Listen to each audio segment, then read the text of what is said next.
Hi, Maymay! Kising na ikaw? Para kami dun sa bagyo. Oo nga, lamig. Di, hawakan mo na eh. Hawakan mo yung ano. Ito. Itong bakal. Pag nalalamig ka pa man. Diba? Parang binabad sa ice. Oo, lamig oh. Oo, lipat tayo. Baka hindi namin kayanin.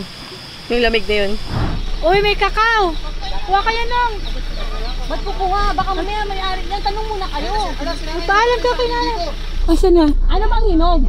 Dinig lang kami ng Nay, ano bang sabi. hinog, Nay?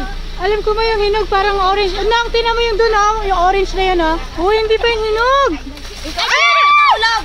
Ayun oh. Pa. Gusto niyo to? Opo, Sige. Pa, ayun oh. Yung orange dun oh. Anong Hinog size? yun. Anong size sa inyo? Large. Hinog na ba yan? Hinog na to.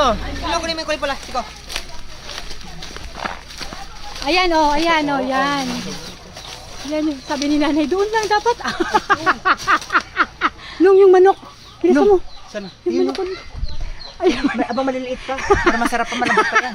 Sabi niyo kinuha, ano yung kakain niyo lahat yan? Kakainin natin to. Ubus to, masarap to, di ba? Mura lang naman. 5 piso lang, Jay. Sabi nila di pa naman ubusin natin daw. Nang, dito pa ah.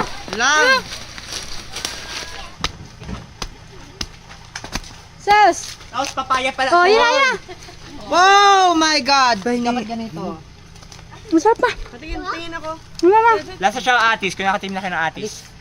Medyo maasim-asim. Pero maasim-asim naman dapat siya, di ba? Sarap. Libre daw kung ibabalik yung buto. Lola. Libre po na pag ibalik yung buto po, no? Halo na lang. Loko-loko ka talaga.